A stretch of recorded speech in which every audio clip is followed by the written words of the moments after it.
Hi guys, so bit of a different video for you today. Obviously, if you've been paying attention on the channel, as part of our F1 Legacy series, we did a two-part podcast with the brilliant Rob from Everything Racing Podcast. So I'll make sure I'll leave the kind of link to those videos in the description below. But I also thought, with these F1 Legacy videos, it would be actually great to kind of engage you guys, the community, and see what your thoughts here. So I've kind of got a mix of kind of people who are just fans, other YouTubers there, and some who really kind of like Michael Schumacher, and some who Michael Schumacher they're not necessarily a big fan of, but yeah, you'll see what they think their legacy is to come. So we're going to start off with Katie and David, and they have a kind of common theme of Michael's impact on how fitness is treated within Formula One since him. Hey Mike, so you wanted to know my thoughts on Michael Schumacher's legacy with regards to F1. I think there's several things that you could talk about, but the one that I really want to focus on is fitness. Obviously F1 drivers have always been fit because, they have to be, especially back then with the weight of the car and everything. But I think Michael just took it to a completely different level. And he really kind of understood the link between being physically fit and how it affected the driver's performance on the track. And he had a whole regime going with cycling and swimming and all kinds of stuff, diet. And I think it's had a really lasting impact when you look at the current grid and all the young drivers like George Russell and Lando, and the exercise regimes that they go through, and the outcomes of that. I think that has a lot to do with him and how he, changed people's way of thinking with regards to that. And I know, I believe Gerhard Berger referred to his kind of fitness as a pain in the arse because it meant they all kind of had to step up as well. But I think that's one of the more lasting legacies for me, is just how fitness has changed with regards to the drivers. So that would be my thoughts. Thank you. For me, when Michael came into Formula One, he was like the first of the new generation coming through to challenge the likes of Senna, Prost, Mansell, Piquet. It's like he learnt the lessons of the previous generation and added to it his own thing. It's every generation has another driver who raises the bar, and Michael was that guy. In the case of him, it was mostly down to like fitness regime and health. Again, he took that to another level. There's a thing about 1992 when he won his first race at Spa. You had Mansell and Patrese standing on the podium with him, looking absolutely beaten, and Michael's standing there like, yeah, I could go and do this again. And it's just like the look on the other drivers was generally considered to be like, who is this guy? Where did he come from? And I think he was the driver of that generation for a reason, because he changed the rules, took it to that next step, learnt the lessons of the guys from the 80s, like Lauda or whatever, how to build a team around him, the sheer dedication and obsession almost of it, and formed it together, mixed in his own ingredients. And now the training regime and stuff that he introduced almost is almost like that's the level that the drivers in Formula One aim and aspire to and see it as they have to be at to achieve and to win. And that, I think, that was what he gave the sport. I don't think anyone since has introduced anything new as such, as more riffed on the same recipe which has existed since Michael. Yeah. Well, some great thoughts and, interesting points raised by both Katie and David there. We now move on to our next one, which the cheeky meerkat himself, Sir Meerkat, not the hugest fan of Michael, but shows that even if you're not a fan of Michael, you still got to have respect for what he does. So Mike has asked me to give my thoughts on Schumacher's legacy. I don't know, really. I'm not particularly into Schumacher. He's not my favourite. But to be fair, I think his legacy is going to be huge. Even if Hamilton manages to beat his records, he is still going to be remembered by so many as being one of, if not the greatest driver ever. And my thoughts on him, he's all right. He can be a bit dirty sometimes, so I think there's going to be some people that remember him as amazing, some people that remember him as a bit of a penis. But all in all, I think he's remembered as a fantastic driver. Thanks. I think that might be the first time that I've ever heard Michael Schumacher called a penis. So thank you for that one. But we'll now move on to the next couple. And that is Jordan from the F1 Debate Show and Nick from Cranky Yankee F1. And both kind of focus on what they really think is Michael as a relentless winner and the professionalism that he brought to kind of F1 as a whole.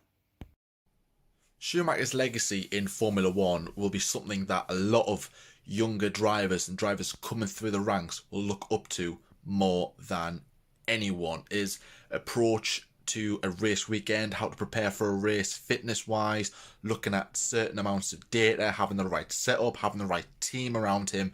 He certainly changed the whole approach as to how a team should work, and teams like Red Bull have adopted to this, Mercedes quite recently, and it's all because of Schumacher. You know, he got the right people around him, he got the right mentality, he got the right skill, he just did everything perfectly, and that is why Schumacher was on top for so long. He had the right physical mind, the physical body, and of course the right team around him.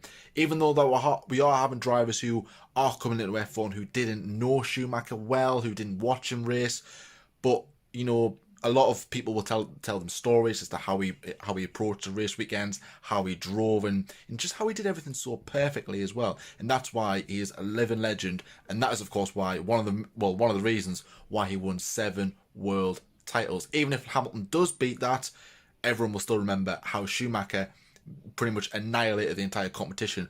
Good drivers, bad drivers, Schumacher remained on top, and that is why he'll forever be remembered as one of the best drivers ever in Formula One. Schumacher's legacy will always be, to me, about winning. Whether he's in controversy or not, whether he's in a title-winning car or not, he's always got a shot to win. And I think that says a lot about the driver, because there's not many out there that we've been able to say that about. And whether you like him, you love him, the one thing about Michael Schumacher that no one can really deny is you respect him. And if you had to leave a legacy, if you had to leave something behind, that's the one thing that I would want. So Michael Schumacher is a winner. He'll always be a winner, and that's how we'll remember him. Some great thoughts from those guys as a whole there. We'll round off the kind of thoughts from these guys with two I know who are absolutely massive fans, a bit like Rob was from the podcast. Jason and Raz, I kind of leave it in your capable hands to kind of round off the thoughts on what you thought was Michael Schumacher's legacy. For me, the thing that defines Michael Schumacher's legacy more than anything else is the way that he rebuilt the entire structure at Ferrari. You know, he came in 1996 and the team was nowhere near ready to fight for a world championship. And obviously the way that over the years he gradually built them up, obviously a couple of near misses in 97 and 98. Probably should have won the title in 1999 if it wasn't for the accident. But then to create probably the most dominant Formula One team, certainly before obviously Mercedes now have taken it probably to an even greater level, but the greatest team at that time that had ever been seen in Formula One, the greatest dominance that they've ever been seen over a number of years. And it was just relentless. Every race, it was like, oh, who won this week? Schumacher. And just to me, that's what always stands out as a kid growing up. It was Michael Schumacher's world, and we were all living in it.